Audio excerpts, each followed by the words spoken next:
નમસ્કાર. દેશભરના લાખો આંગણવાડી આશા વર્કર અને મધ્યાહન ભોજન તેમજ અન્ય વિભાગોના માનદ વેતન કર્મચારી મિત્રો, સ્વાગત છે તમારું આપણી આ યુટ્યુબ ચેનલમાં જેનું નામ છે ગુજરાતી જીકેની જમાવટ.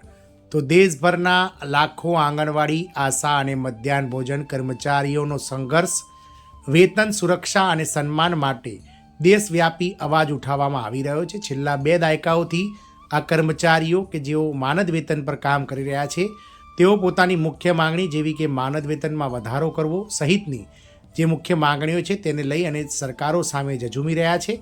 જે સમાજને પોષે છે તેવી મહિલાઓ પોતે જ જે છે તે અભાવમાં કેમ છે તેને લઈ અને આજના વિડીયોમાં આપણે વિગતવાર ચર્ચા કરીશું. જાણીશું કે દેશમાં અન્ય વિભાગો, જે અલગ અલગ વિભાગોમાં જે માનદ વેતન કર્મચારીઓ છે જેવા કે આંગણવાડી બહેનો, આશા બહેનો અને મધ્યાહન ભોજન કર્મચારીઓ વગેરેનો જે સંઘર્ષ છે તે કેમ અવિરત ચાલી રહ્યો છે.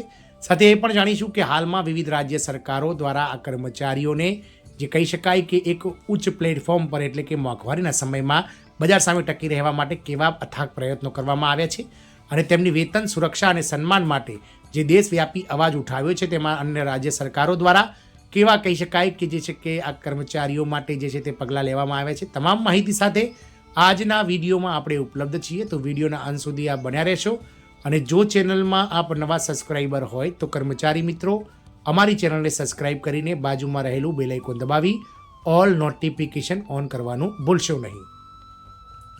તો આંગણવાડી આશા અને મધ્યાહન ભોજન કર્મચારીઓનો સંઘર્ષ, વેતન સુરક્ષા અને સન્માન માટે દેશવ્યાપી અવાજ. જે સમાજને પોષે છે તે મહિલાઓ જ પોતે અભાવમાં કેમ છે.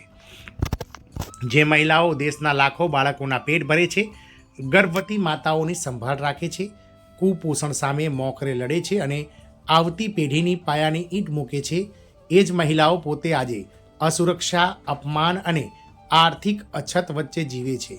આંગણવાડી કાર્યકર તેડાગર બહેનો હોય, આશા વર્કર બહેનો હોય કે પછી મધ્યાહન ભોજન બનાવતા રસોઈયાઓનું નામ સાંભળતા જ સામાન્ય માણસમાં એવું માની લેવામાં આવે છે કે તેઓ સરકાર સાથે જોડાયેલા છે એટલે એમનું જીવન સુરક્ષિત હશે, પરંતુ હકીકત આ કલ્પનાથી સંપૂર્ણ વિરુદ્ધ છે. અત્યંત ઓછું માનદ વેતન, કોઈ કાયમી કર્મચારીનો દરજ્જો નહીં, નિવૃત્તિ પછી પેન્શન નહીં, ભવિષ્ય નિધિ નહીં, આરોગ્ય વીમા નહીં અને કામનો ભાર દિવસે ને દિવસે વધતો જાય છે. આ છે તેમની વાસ્તવિકતા. આજે દેશમાં અલગ અલગ રાજ્યોમાં આ મહિલાઓ રસ્તા પર ઉતરી છે. આ કોઈ રાજકીય લડત નથી, પરંતુ આ છે જીવનલાયક વેતન, સામાજિક સુરક્ષા અને માનવીય સન્માન માટેનો સંઘર્ષ. તો ICDS યોજના ઉદ્દેશ મહાન પરંતુ અમલમાં ખામી. તો ઈસવીસન 1975માં ભારત સરકારે એકીકૃત બાળ વિકાસ યોજના એટલે કે ICDS શરૂ કરી હતી. તે સમયે દેશમાં કુપોષણ, માતા અને શિશુ મૃત્યુદર, ગરીબી, બાળ મજૂરી, બાળ વિવાહ અને શિક્ષણની અછત જેવી સમસ્યાઓ વ્યાપક હતી. ખાસ કરીને ગર્ભવતી મહિલાઓ અને 6 વર્ષથી નાના બાળકો સુધી પોષણ અને આરોગ્ય સેવાઓ પહોંચી શકતી નહોતી. ICDS યોજના શરૂ કરીને 1975 બાદ સરકાર દ્વારા ગર્ભવતી અને સ્તનપાન કરાવતી મહિલાઓને પોષણ આપવામાં આવ્યું. 0 થી લઈને 6 વર્ષના બાળકોને પૂરક આહાર પહોંચાડવામાં આવ્યો.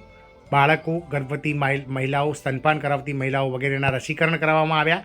તેમની આરોગ્ય પ્રત્યે જાગૃતિ આપવામાં આવી અને 3 થી 6 વર્ષના બાળકોને પૂર્વ પ્રાથમિક શિક્ષણ જે છે તે આપવામાં આવી જેવી મહત્વની સેવાઓ પૂરી પાડવાનો ઉદ્દેશ્ય રાખવામાં આવ્યો. આ સમગ્ર વ્યવસ્થાની રીઢ બની આંગણવાડી કાર્યકરો. તેઓ જ આ યોજના સરકારના કાગળમાંથી ગામડા સુધી લઈ ગયા. પરંતુ દુઃખદ બાબત એ છે કે યોજના જેટલી મહત્વની છે એટલું જ આંગણવાડી કાર્યકરોનું મૂલ્યાંકન ઓછું કરવામાં આવ્યું છે. આંગણવાડી કાર્યકરોની વાસ્તવિક સ્થિતિની વાત કરીએ તો આંગણવાડી કાર્યકર દિવસની શરૂઆત બાળકોની નોંધણીથી કરે છે અને દિવસ પૂરો થાય છે રિપોર્ટિંગ, એપ અપડેટ, સર્વે, મીટિંગ અને ડેટા એન્ટ્રી સાથે. તેમને કહેવાય છે સ્વૈચ્છિક કાર્યકર, પરંતુ તેમનું કામ સંપૂર્ણપણે ફરજિયાત અને ફરજ જેવું છે. તેમનું માનદ વેતન બહુ ઓછું છે, સમયબદ્ધ ચૂકવણી થતી નથી, વધારાનું કામ પણ આપવામાં આવે છે, તેનું વેતન પણ મળતું નથી અને કોઈ કાનૂની સુરક્ષા કે સામાજિક સુરક્ષા પણ આપવામાં નથી આવી. ચૂંટણી હોય, જનગણના એટલે કે વસ્તી ગણતરી હોય, રસીકરણ અભિયાન હોય, કોરોના જેવી મહામારી હોય, દરેક વખતે આ મહિલાઓ આગળ રહે છે, પરંતુ અધિકારની વાત આવે ત્યારે તેઓ સ્વૈચ્છિક બની જાય છે. દેશભરમાં ફાટી નીકળેલા આંદોલનો, અવગણનાનો પ્રતિકાર. તો છેલ્લા કેટલાક મહિનાઓમાં દેશના અનેક રાજ્યોમાં આંગણવાડી આશા વર્કર અને મધ્યાહન ભોજન કર્મચારીઓએ આંદોલન કર્યા છે. જેની પહેલી વાત કરીએ હરિયાણાની, જ્યાં રેવાડીમાં 20 જાન્યુઆરી 2026ના રોજ આંગણવાડી કાર્યકરોએ માનદ વેતન વધારાની માંગ સાથે પ્રદર્શન કર્યું હતું. પોષણ ટ્રેકર અને પોષણ મેનુને લઈને વધતા કામના ભાર સામે ન્યુટ્રિશન એપ સામે વિરોધ કર્યો હતો અને સરકાર પર વચનભંગનો આક્ષેપ કર્યો હતો. ઉત્તર પ્રદેશમાં પણ બુલંદ શહેરમાં 13 જાન્યુઆરી 2026ના રોજ આંગણવાડી અને કર્મચારી અને સહાયિકાઓ અધિકાર મંચ સંમેલન અને ધરણા કાર્યક્રમ યોજ્યો હતો.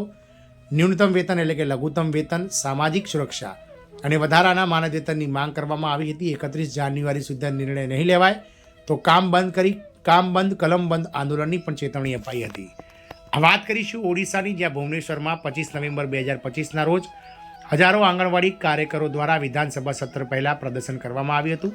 સરકારી કર્મચારીનો દરજ્જો અને વેતન વધારો મુખ્ય માંગ સાથે અનિશ્ચિત હડતાળની પણ ચેતવણી ઓડિશા સરકારને આપવામાં આવી હતી. પશ્ચિમ બંગાળમાં, જ્યાં કોલકાતામાં 21 જાન્યુઆરી 2026ના રોજ લગભગ 6000 કાર્યકરો રસ્તા પર ઉતર્યા હતા. 6 કલાક સુધી ટ્રાફિક ઠપ થયો હતો.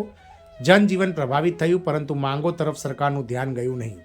કર્ણાટકમાં ડિસેમ્બર 2025થી આંગણવાડી હોય, મિડ ડે મિલ હોય કે પછી આશા વર્કર કર્મચારીઓની અનિશ્ચિત હડતાળ ચાલી રહી છે.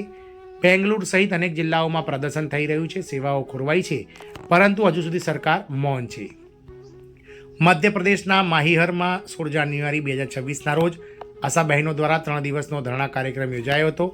મુખ્યમંત્રીને લોહીથી લખાયેલો પત્ર મોકલાયા હતા. 6 મહિના સુધી વેતન ન મળવાની પીડા જે છે તે આ પત્રમાં વ્યક્ત કરાઈ હતી. છત્તીસગઢમાં રાયપુરમાં એટલે કે રાજધાનીમાં મધ્યાહન ભોજન રસૈયાઓ 22 દિવસથી આંદોલન પર બેઠા છે.